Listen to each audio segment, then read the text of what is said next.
Okay, now I'll tell you something about philosophy and philosophers and philosophy teachers.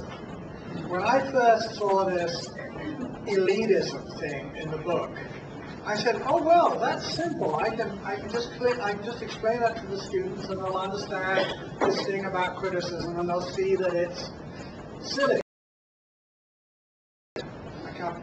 First time I did it, I tried that. Nobody got it, and then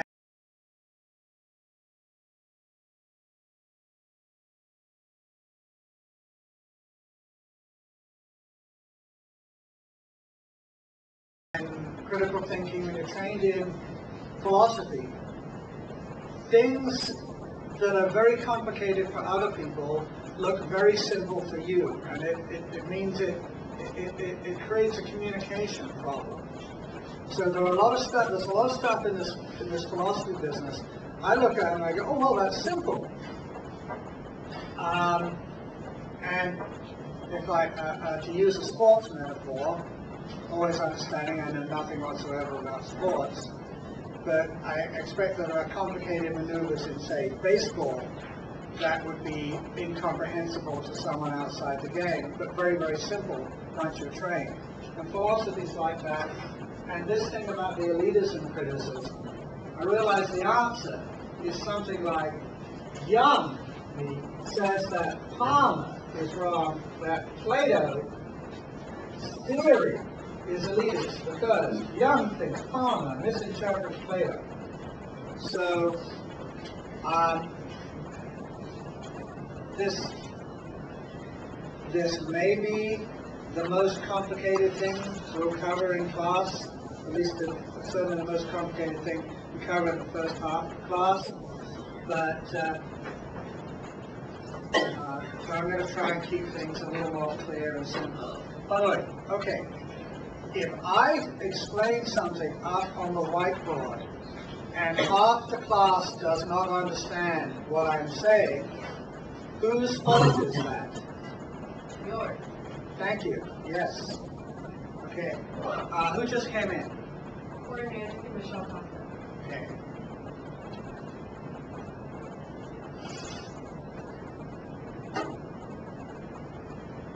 And Albert. Wasn't anyone else who made it in while I wasn't looking at? No. Okay. Good. All right. At this point, I just, at 8 o'clock in the morning, I just do not have the energy to rule with an iron fist. And I keep leaving the fist in the car. So I'm resorting to begging. Please come in before 8 a.m. Please, if you can.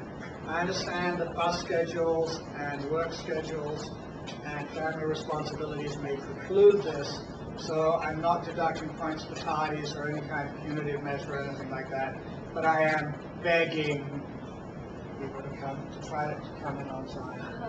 Actually, I have a strong feeling that everybody who comes in late is actually making the effort to be here on time, so this is probably not only futile but insulting, but I'm begging anyway.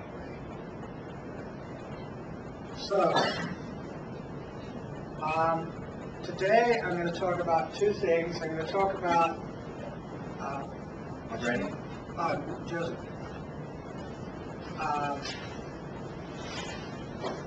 You missed my impassioned appeal. I'm going to talk about two things.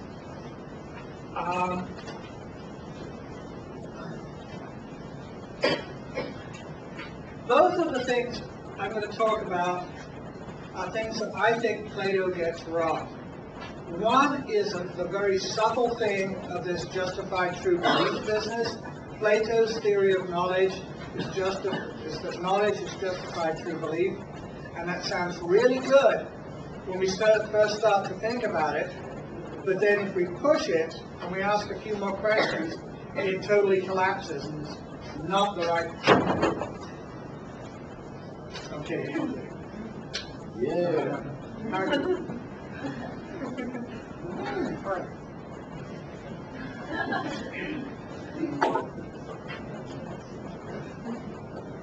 It's going to look really good on the video. So, really subtle. The other one is going to be an argument that I'm going to give you this argument, I'm going to give you this argument with a straight face, and you're going to be sitting there going, thinking, that is dumb. Or what the hell is he talking about? That can't possibly work.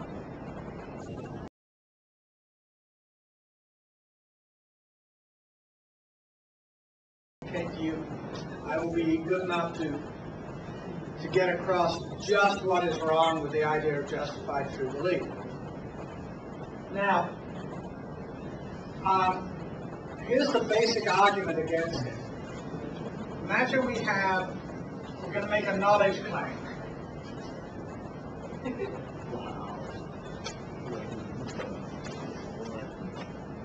And we have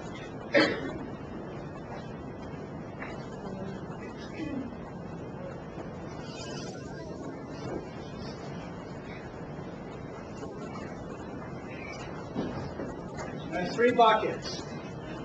And I'm asking, say you're trying to make a knowledge claim to me, and we're trying to support a claim of Platonic knowledge.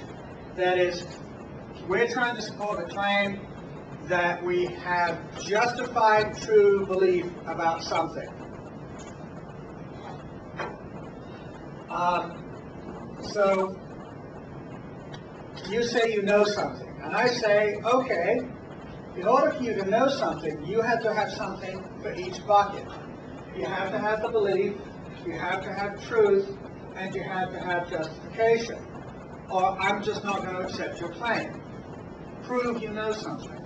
So you can put something easy for the belief bucket, I believe.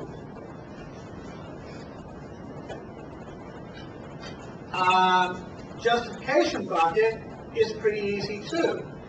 Observations. We're going to say Mr. Ed is a horse. So we look at the hair, the tail, the hooves.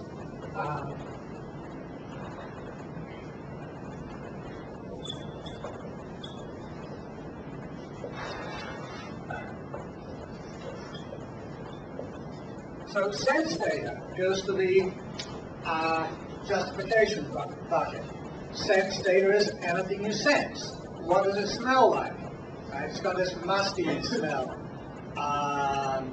It kicks really hard. There's kinetic information. It weighs a lot. It has 32 chromosomes. These are all things that you can sense. Everything is sense data, by the way. A DNA test, electrophoresis, the little lines on the electrophoresis gel, that's sensory data. You look at the gel and you see the pattern. So it's all sense data. So we have sense data, so we have lots of justification. We have belief, so it's justified belief. Now, how do we show that it is justified true belief? Can we just say, well, it's true? No, we can't. We can't just say it's true. We're going to have something to put in the truth bucket. What do we put in there? Yes. What? That goes in that sense data. That goes in the justification bucket. And I had this sort of little game I play with people. Like, I say, okay, tell me a reason to think that this is a true belief that is different from justification. The trick is, the thing of it is, this is a three-part definition. It has three different things. So I ask, tell me something that puts it in the true bucket that is not justification. And people will say giftings, right? Reasons. And they all turn out to be sense data, and they all go in the justification bucket. The truth bucket stays empty. So Plato's definition fails.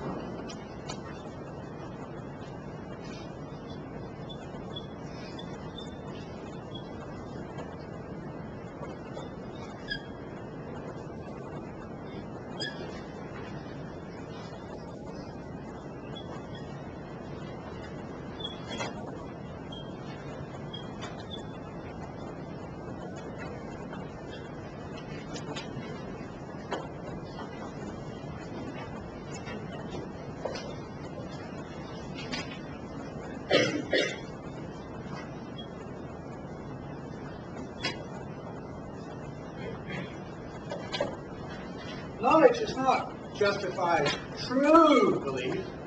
Knowledge is justified belief. Two legs. When we know something, when we justify a knowledge claim to each other, to someone else, we give sense data. We give justification. And at a certain point, we say, you know, I'm justifying a knowledge claim to you. At a certain point, you say, okay, you don't have to tell me anymore. I believe that you know this. I believe that you know this. I say, it's true. So what is truth? Well, truth is justification from another point of view.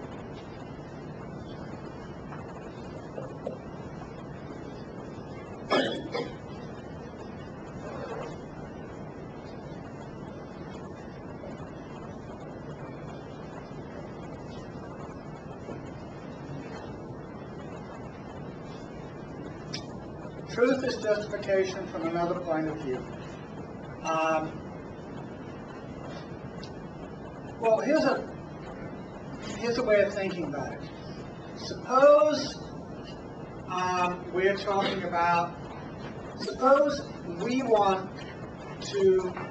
we're talking to someone who is willing to go either way on the issue of whether George Bush lied about the evidence for supporting the invasion of Iraq. We give that person a bunch of facts. Fact. The Niger forgery, the Secure Bull fraud, all of this stuff. Fact.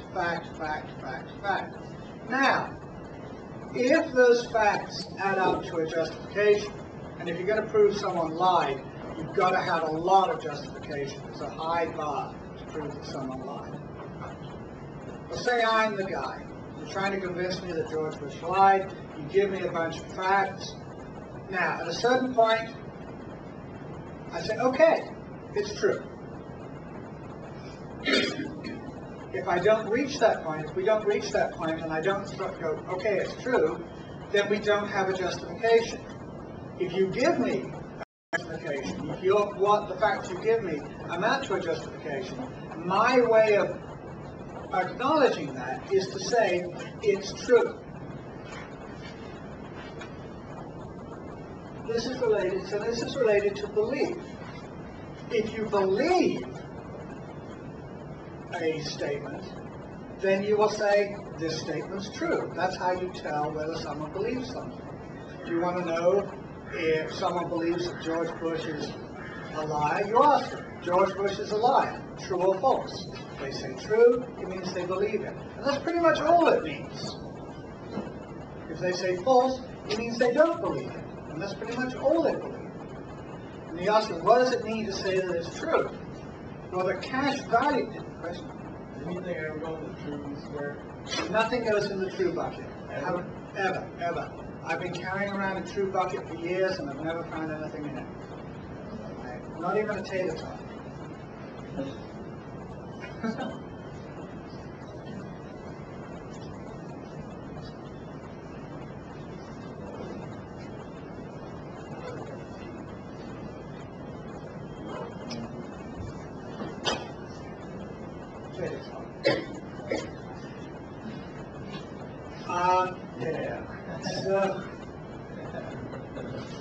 So these concepts, knowledge, truth, belief, they're not really separate things.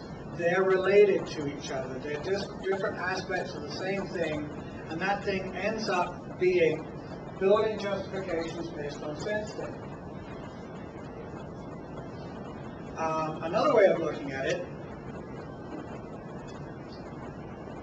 say here's a farmer. In order to properly draw a farmer,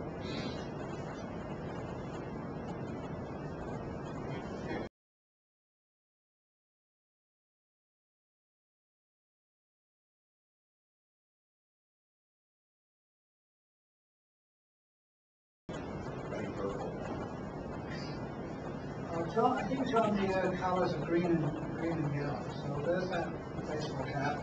Very badly drawn. Okay, here's the farmer. He's happy. He doesn't know his subsidies are about to run out.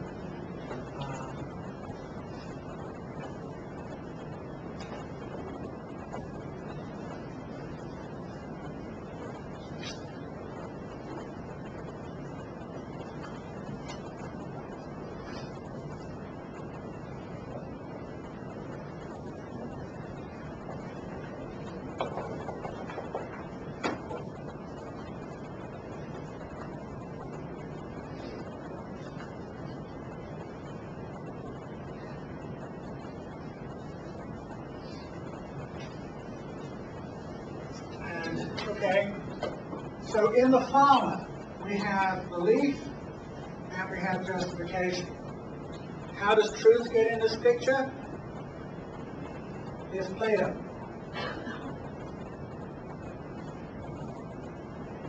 The back of Plato's head.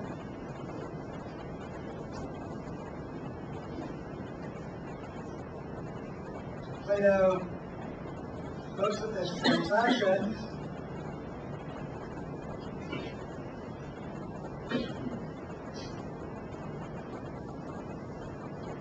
Plato thinks farmer believes it. He thinks farmer has justification.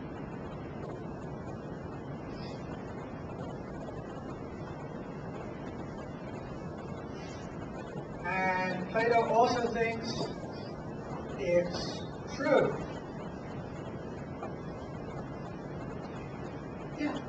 If nothing ever goes in the true bucket, why is there a true bucket? True bucket is a metaphor. And the reason I use the true bucket is because we've got this theory, Plato's theory of knowledge, is justified true belief, and I'm trying to show that that theory is false. And the easiest way to do that is to do the buckets. And I'm trying to explain how Plato came up with this theory, what this theory means. Right? Plato looks at this knowledge.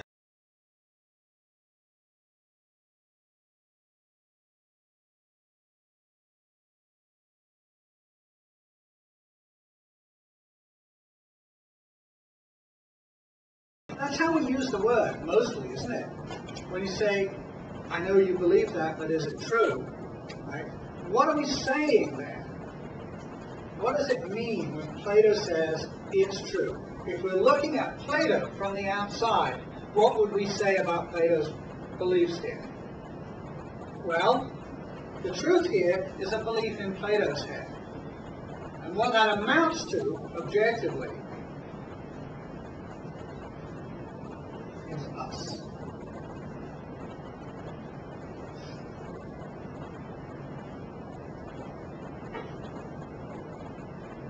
We're much better looking than this, but I'm a lousy artist.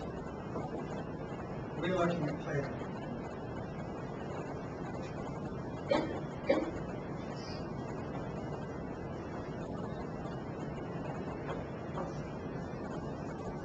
Truth turns out to be Plato's belief. So if you look at somebody else's beliefs and you say, those beliefs are true, what you're saying amounts to the claim, you believe it as well. What this means is that knowledge might be relative. Truth might be a relative term in ordinary discourse. We can have an objective idea of truth, but we don't get it here.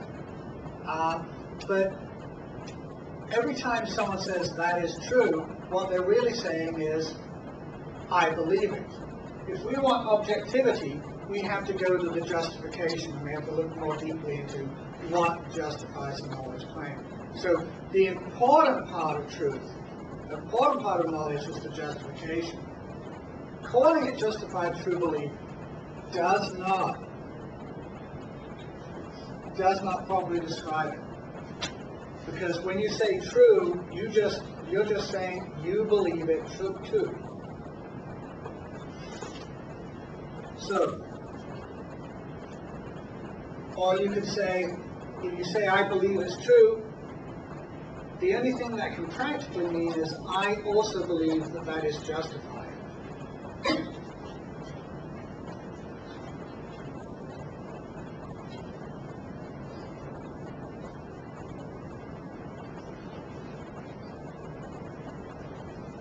So all we have is belief and justification. Truth is just, I think I have the same belief as you. Alright. Did that make sense?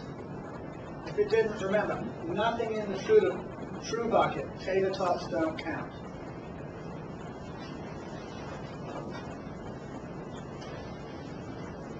So does that say that nothing is true? No. Well, lots of things are true. I'm an objectivist regarding truth, I think. No, but is that theory? Oh, if that theory is correct, nothing is true. Yeah, and if that theory is correct, we have no knowledge, because we can never get it. You know, or put it another way, that theory amounts to the claim that I will say that someone else has knowledge. If they believe it, it's justified, and I believe it too. Stupid theory. Well, it turns out to be stupid when you look at it right. But this theory was very respected. It's been around 2,000 years. A lot of people still believe it. Fools. Yeah. Wrong. Okay.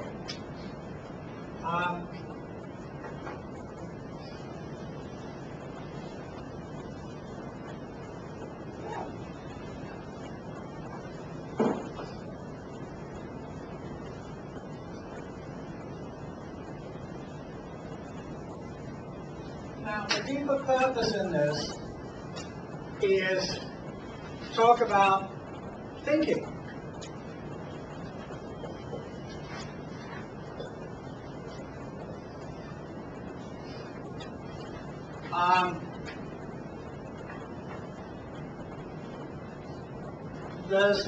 When you're presented with a doctrine, when you're presented with a claim, with a belief, with an argument,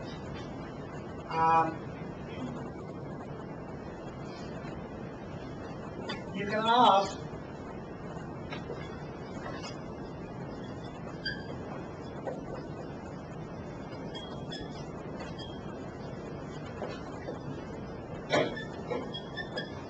what does this really mean?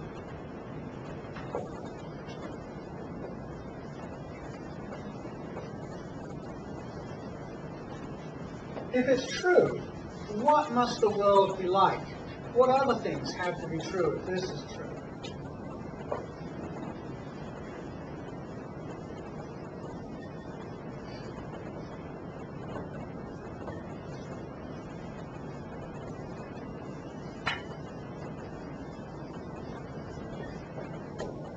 There's a rock song called Superstition, and I can't remember the name of the group that sings it. But there's a line in that song that says, "You believe in things you don't understand." And there's lots of people in this world who believe in things that they don't understand. In some cases, they believe in things that they don't want to understand.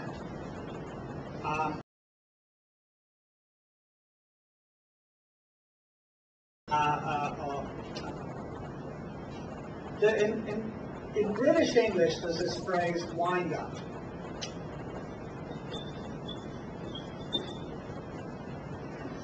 To wind someone up is to get them to believe something that's not true, so as to upset them or otherwise inconvenience them. Like you can pretend in the movie Goodfellas. Joe Pesci's character pretends to be angry, pretends to be murderously angry with Ray Liotta's character. But he's just pretending, he's just winding the guy up. Okay, if you really want to wind someone up, take their beliefs seriously. Trace out the logical implications of those beliefs. Because quite often, people's beliefs will have implications that are utterly ridiculous. And people can get very, I mean, don't do this to people you like, for God's sake, you know. And don't do this to people who are bigger than you. But if someone's bugging you with their beliefs, take those beliefs utterly seriously, follow out their implications. You can have a lot of fun, and they will leave you alone after that. So, and that's why I'm thinking about Plato. So what happens if we take this seriously? If we take this seriously, there is no knowledge. Not really. It can't be true. But the other interesting thing is we learn a lot about, by tearing down Plato's theory, we learn a lot about what knowledge really is and how it really works socially. Because one way of looking at knowledge is to see it as a social construct, as something we make up and agree between ourselves. And that's powerful, because it helps you work your way through knowledge claims and distinguish good ones from bad ones, and to understand how people think.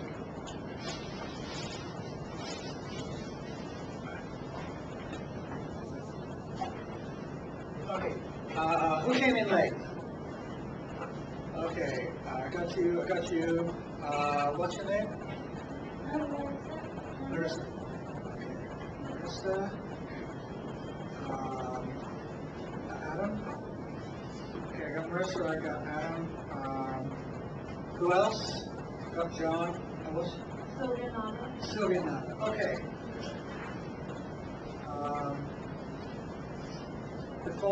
Before you guys, is anyone else who came in real late? Okay, before you guys came in, I had written on the board, please come in before 8 o'clock. So if you can come in before 8 o'clock, please! I'd much rather rule with an iron fist, but it's just too early in the morning. So I'm reduced to begging. And I apologize to everyone who came in early and heard that joke before. And it wasn't funny either.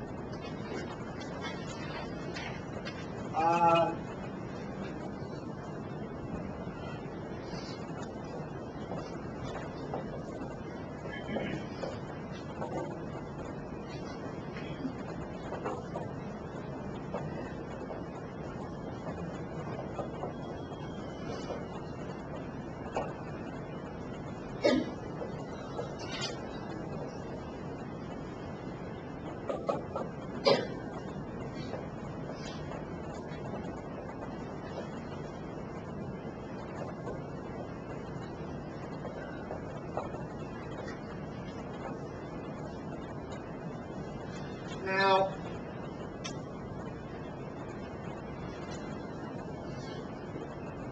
there's one thing I want to say before I get started on this. Plato and Socrates were two of the smartest people in history. They were brilliant. They are two of the founders of Western civilization. All that is good about modern life, well, a great deal of what is good in modern life stems from work done by Socrates and Plato. They got some stuff started that is still paying huge dividends. That being said, they were also, being founders of Western civilization, they were starting from scratch. They had no background. We in this classroom have the advantage of 2,500 years of intellectual development. We have science behind us. We have modern education, scientific thinking.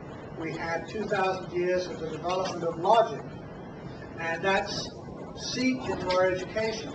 So we have a background that Socrates and Plato simply didn't have because it wasn't made yet. So we have the situation of two very, very, very smart people with nothing, no background, starting totally from scratch, with no intellectual tradition around them at all, pretty much. Yes? Question for you. Socrates, when he was around, he put these theories out there, and he had a possibility of dying because of them, but he changed his mind to satisfy the king. Is that correct? No, he wouldn't change his mind and they killed him. And he laughed at them.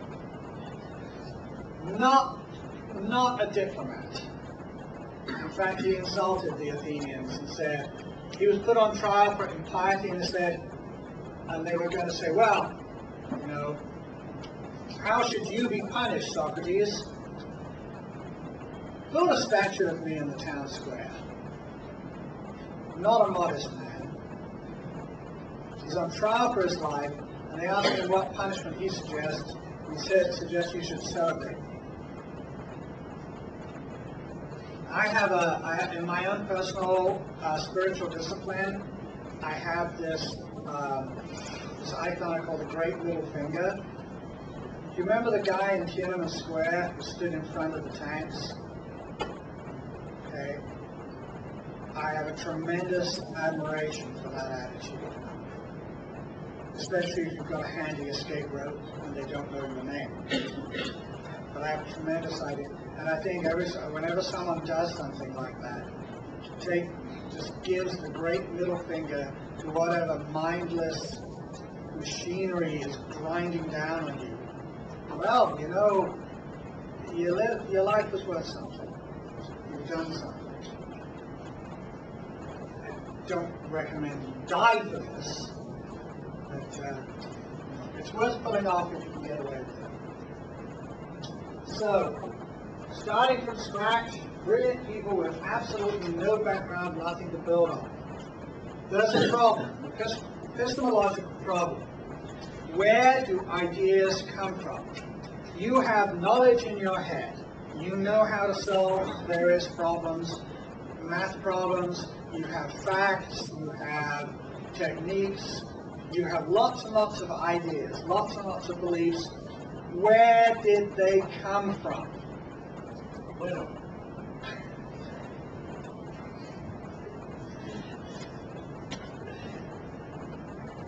he would have liked, I think, no. I'm just kidding. You're just jerking me around, man. So Plato says, Plato's answer is that they're innate.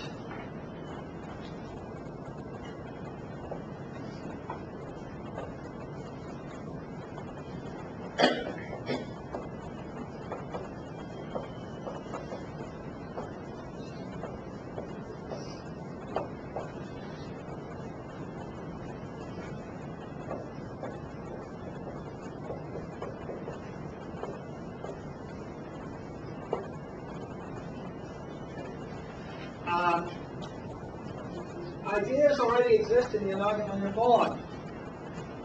You just have to be reminded.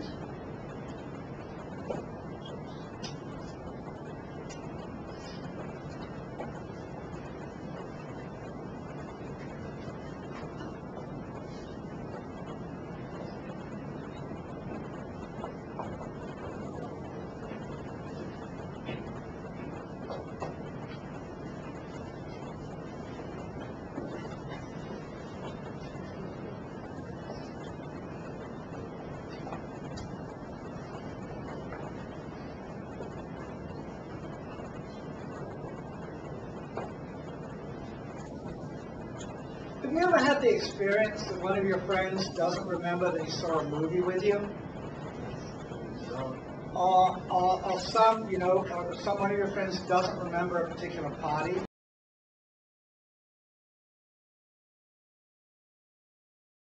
Cantaloupe and made himself into a salad. When Fred got really drunk. No, I wasn't there. Or the movie. You remember the movie where the guy did the thing to the other thing and everything went everywhere? And, you talk to him and you say, no, there was this guy and there was this guy. No. And then somebody goes, oh, yeah, of course. I saw that with you, with Fred and Mike. And we got really drunk afterwards. You remember that moment of, oh, there it is. You had that thing where you just, no, oh, yeah. I can believe it. So, Plato says all knowledge is like that. You don't get any new knowledge from outside. You can't. It's all there. Before you're born, you are in the world of the forms, and you absorb this knowledge from the forms. So it's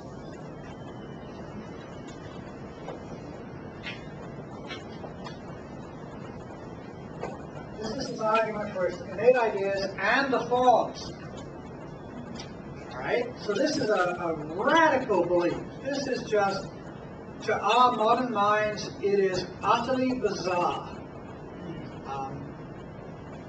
To most of the people of the Middle Ages, the Renaissance, the Reformation, up until the beginning of the modern period, most people would say, okay, yeah.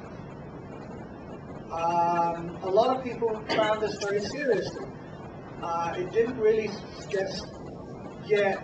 begin to be intellectually kicked in the head until John Locke. So this was a respectable idea for at least 1,000 years.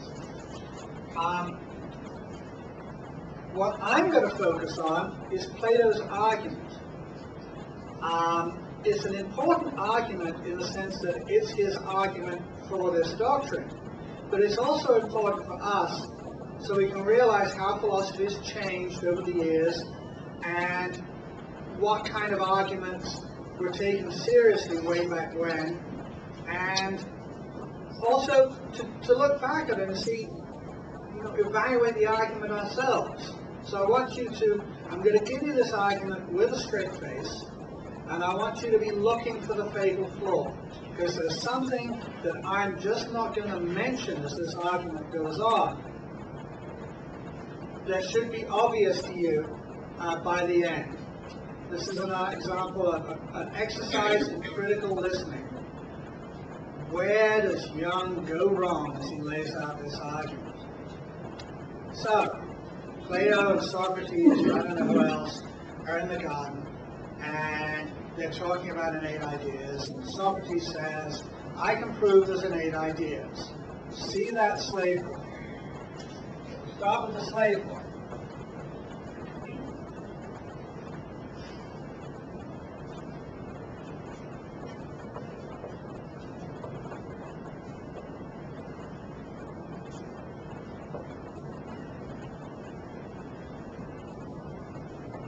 Slave boy could very well have been born into slavery, and if you know anything about slavery, nobody educates slaves. So as an educated slave, he got his education away from full slavery.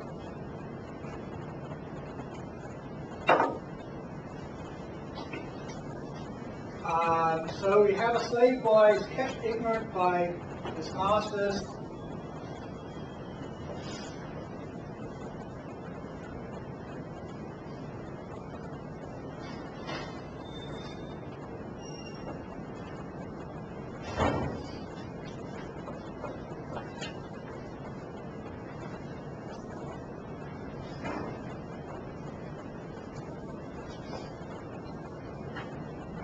So they interrogate the slave boy, and they discover he knows nothing about mathematics, which is what you'd expect. He doesn't even know what mathematics is. And Socrates says, I will prove that this slave already knows the answer to a mathematical problem.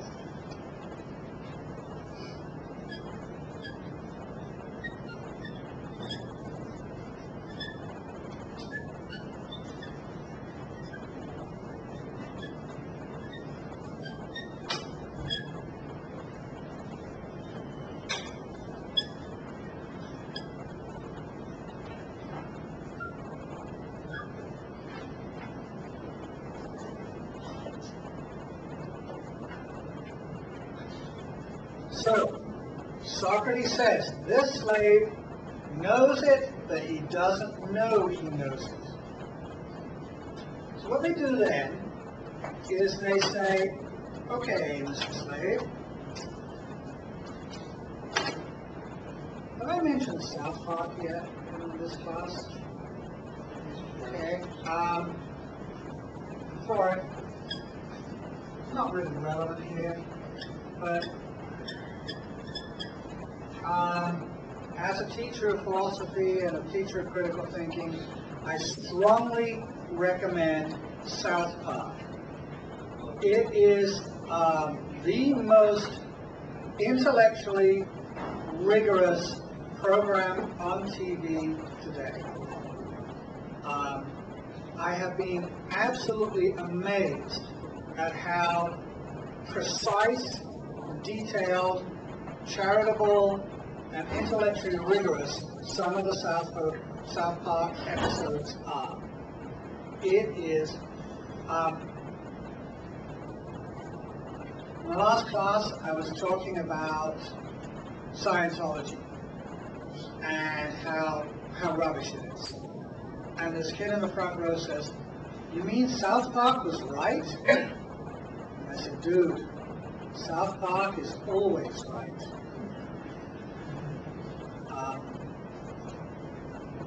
To me, South Park is all about critical thinking, because almost at least half the jokes are based on looking, I was talking about taking beliefs seriously, looking at people's beliefs, taking them seriously, and finding humor in it. The episode about Mormon Church, well, actually, the episode about Scientology is right on the money. The episode about John Edward, the psychic, is right on the money.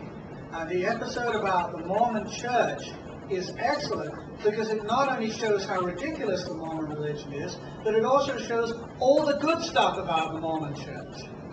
So for a half-hour TV show, South Park delivers an enormous amount of information and critical commentary. It's the funniest shit. Absolutely the funniest shit I've ever seen. Yes, sir. Say what? I don't get cable, and I haven't been able to. I've been trying to get hold of that. They're friends with Matt and Trey. They do a lot of the same episodes. They do a little more serious stuff. They're really good. And I love Penn and Teller too. So.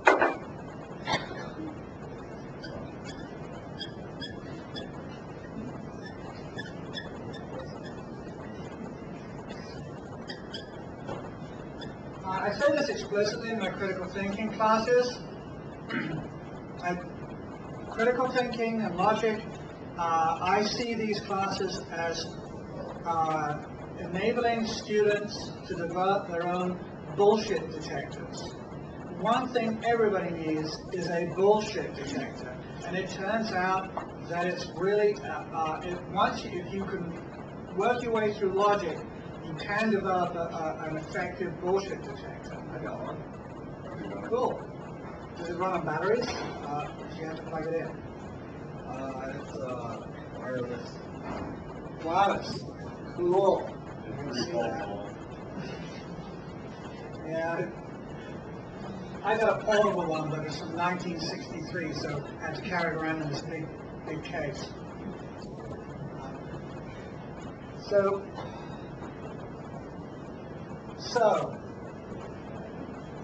this is the argument, this is what we're supposed to be talking about, is Plato's argument for innate ideas. You already have ideas in your head. I'm going to prove it because I didn't take the slave boy. We know the slave boy has never been exposed to math. You ask him, what's math? He's got no reason to lie. But I will prove he already knows the answer to the math problem. Here is the math.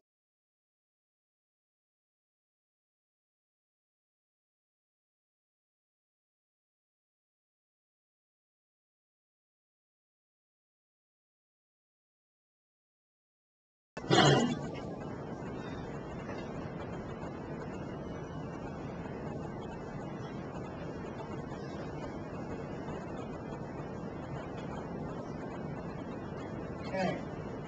Now,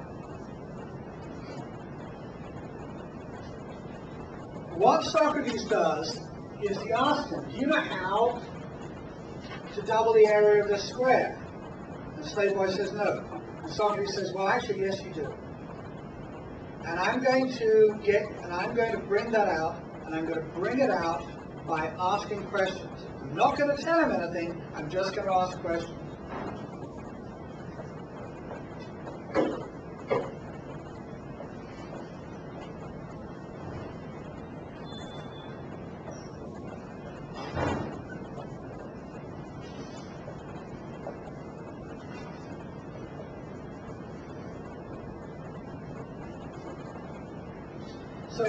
So he asks the slave boy, and the slave boy says, well, how about we double the length of the sides?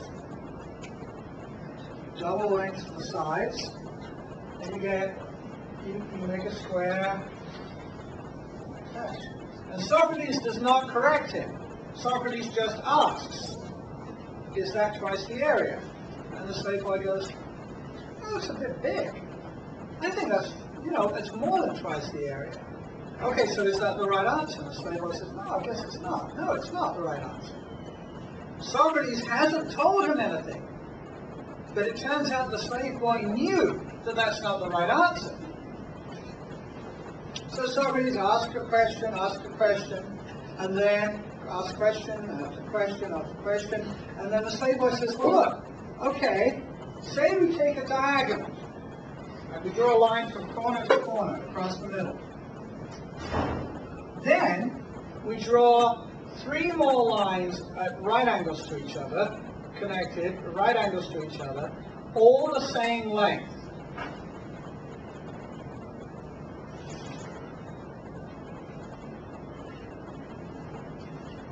Now, if that really was a square,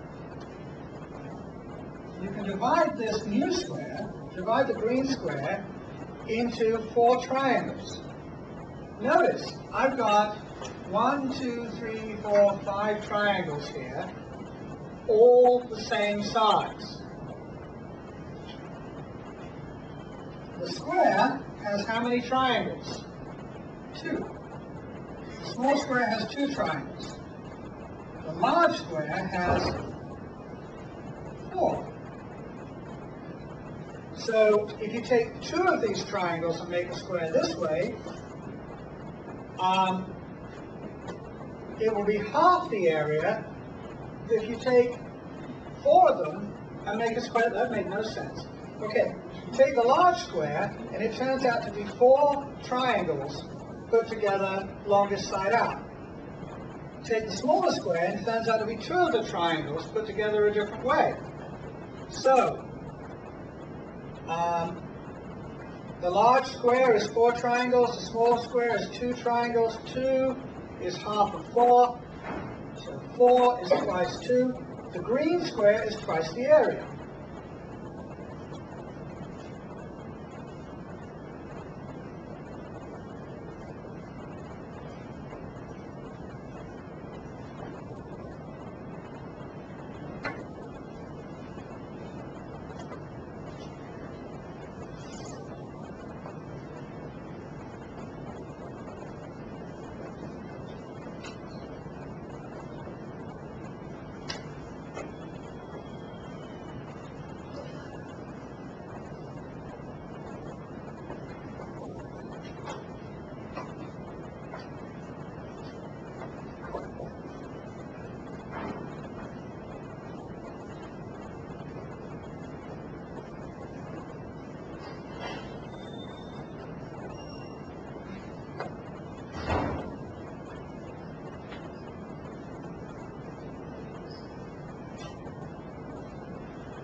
Okay.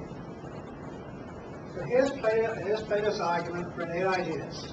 You asked the slave boy was never told the answer to the question. But when you ask him questions, he turns out to know it. He wasn't told in his life, any time in his life up to this point. And Socrates didn't tell him the answer. So, The only way the idea could be there is if it was there all along. Now we go to to Plato's argument for the forms.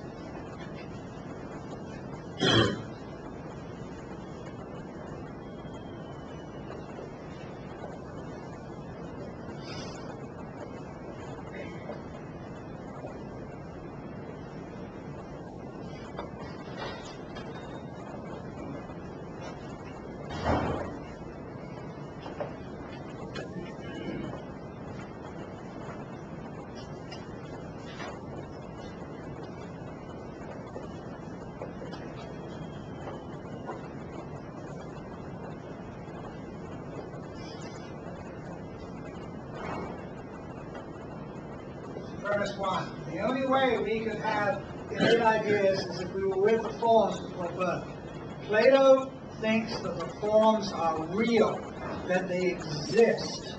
They're not visible or touchable, but they exist the way gravity exists, or space exists, or cantaloupes exist, except you can't touch the forms. They're real, but our psyches are exposed to them before we're born. They hang out with the forms, and this knowledge is imprinted on them. You know how your computer comes with an operating system already installed? Blow it out. See it? Blow it out, put a new one out. Throw it out and put a new one in. If I had the expertise, I would have done that. But I don't mind training now. But this is like, okay, you have pre-existing programs. In the case of Microsoft, stupid programs. So we're like computers. We live in, I don't know, Microsoft heaven. And then we have our operating systems and a complete database put in there. We just haven't woken it up yet, right? If you sit down and work through your memory, you could remember all knowledge. You got it from the forms. The forms are perfect. They have everything. Everything is an aspect of the forms.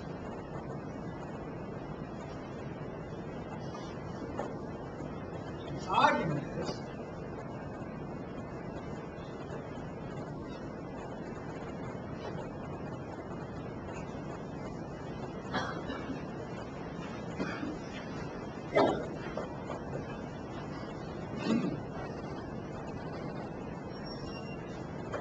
premise 1. The only way we can have innate ideas is if we're with the forms before birth. Premise 2. We have innate ideas. So, we were with the forms before birth, and the forms have therefore got to exist. Physical reality. They are real. They are actually more real than us, according to Plato. And his evidence for this is the fact that we have innate ideas. And his argument for that fact is people have knowledge. You just have to ask them questions, and you'll get it. Now, this is a historically, yes, John. I got a question about that. So you're saying that basically everyone's born with the same intelligence, correct? He's not saying about intelligence, he's talking about knowledge. I don't know if they made a distinction then. I don't know if they had the idea of intelligence as separate from knowledge. But if they did make the distinction, this would be about knowledge, not intelligence. You ever hear of the $64,000 question or 21? Game shows, what the heck, there's Jeopardy, right? Does Jeopardy test intelligence? No. Jeopardy just tests the ability to retain and retrieve information. Sometimes Jeopardy contestants are very smart. Sometimes they're dumb people who have to be able to remember us.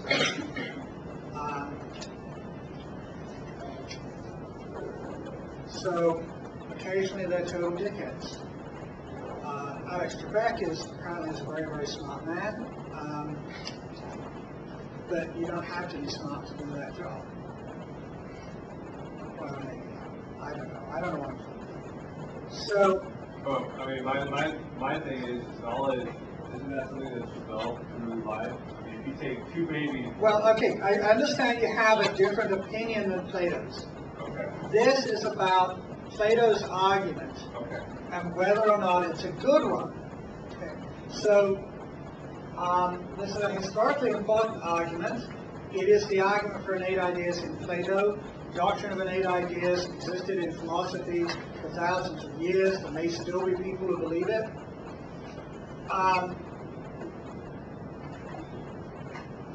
And it was supported by this argument. Now, does anyone want to take a stab at telling me what the fatal flaw is here? Is anyone convinced by this argument? Is anyone going, wow, innate ideas must exist? The forms, I never knew about the forms. Yeah, well, I mean, if you go off of Plato's argument, you have the three buckets. What's the sense of data? Okay, that's a different doctrine. This is his argument for innate ideas and the existence of forms. Take a slave boy, ask him questions, he turns out to have knowledge that he could not have gotten from the world around him. He didn't get it from you, therefore it was there already. What's the flaw in that? What is Plato assuming about the slave boy? What is Plato assuming about the questioning process? By the way, if you haven't done the Odyssey yet, get it to me next week. I'm not going to assess a penalty. Thank you those of you who turned it in today. I appreciate that. But the Odyssey is important. It's a big chunk of the grade. And what's happened a couple of times is I did not exhort people to turn in their Odysseys on time. And I've had students go, oh, well, I won't bother with it. It's too late. I won't bother with the writing assignment. It's 300 points. So, This is only the first stage, right? right, only the first stage. You have to get going quickly because you can't do 3 stages at once. You have to do a stage, give it to me, I grade it, give it back, you do the next stage. Yes, second? Yeah, I think we do. Because I don't have any, I think so. Yes, we have a midterm next week. It will cover everything up to this point. I think I'm going to be sick. Oh, I think everybody's going to be sick. It's a really nasty news. It's horrible. You will have a choice of questions. So, okay, here's what I think.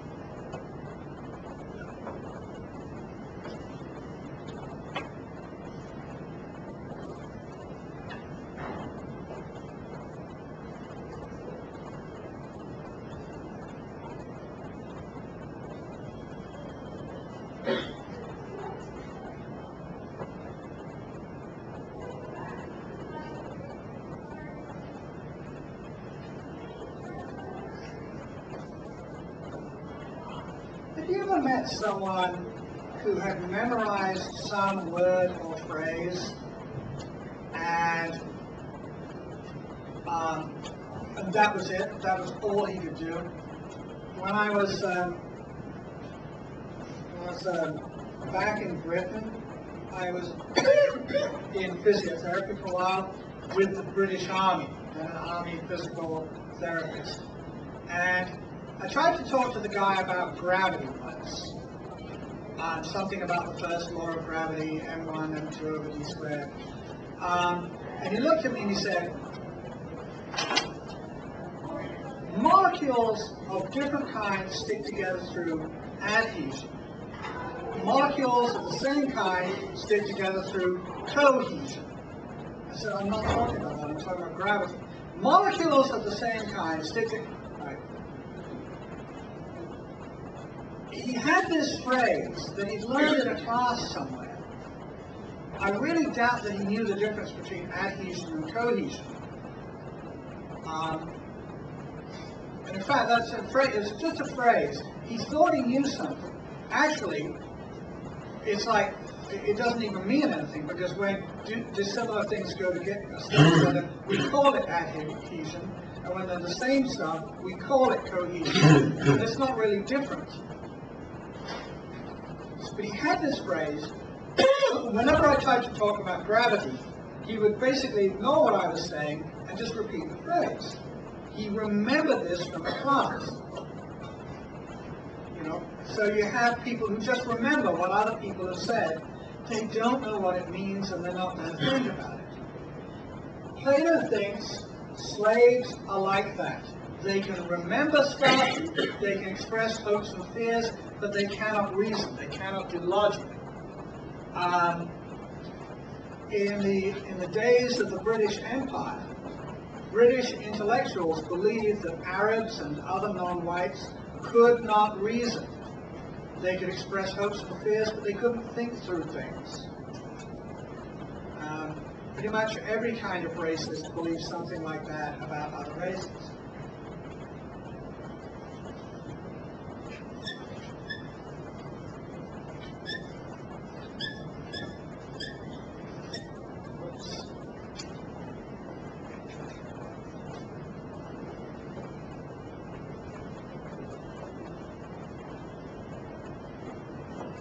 Okay, now,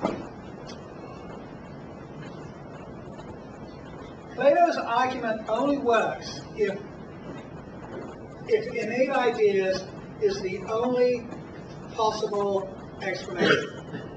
If there's another reasonable explanation, Plato's argument fails.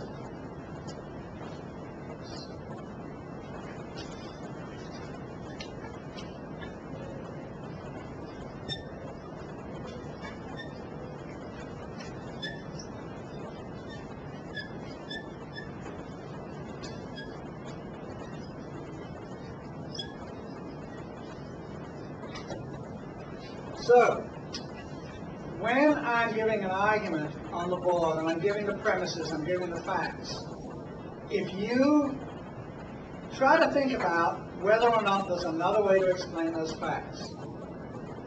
We have the slave boy giving the answer to the problem based only on questions. Plato's explanation, Plato says the only possible explanation is that he knew it all along. Is there another reasonable explanation? Well, he figured it out. That's the explanation. Now, this is how different Plato is from us. Was anyone surprised when I said, well, he figured it out for himself? No. This is like, you all know this. You all know that when someone is asked a series of questions like that, they will figure stuff out as you're going. Asking questions like that is a teaching method. This is one way you get people to understand stuff, by asking them a series of questions that lead them through the thinking process. So Plato makes these three assumptions. He assumes the questions, there's no apostrophe there. He assumes that questions cannot convey information. He assumes slaves cannot reason. He assumes that questions can't prompt you to realize stuff. But questions draw your attention to things. And when your attention is drawn to stuff, to things, you notice stuff. So the most reasonable explanation for the slave boy knowing the answer to the math problem is that under Socrates' questioning, he figured out the answer. Socrates actually taught him the answer. Now, which is more reasonable? There's a world of forms that imprints knowledge on our minds before we're born, before we even have physical existence, or we can figure stuff out as we go along. If you think figure stuff out as we go along is the more reasonable explanation, Plato's argument fails. So what's interesting to me is this is a really crappy argument. but some of the smartest people in history took it seriously. And it took us a long time to get to the point where it becomes absolutely crystal clear that it's a crappy argument. The second thing is, we should not really have unquestioning reverence for stuff that's in philosophy books. I've been in philosophy classes where these arguments were laid out, and they're laid out as something serious. So we read them, we remember them, we regurgitate them on the test, but we never take a step back and say, wait a moment, is this bullshit or what? And the most important thing a philosophy class can convey to you is to get you into the habit of ever so often taking that step back and looking at something someone is saying and saying, hey, is this bullshit or what? So as you read the text, okay, so the midterm is next week.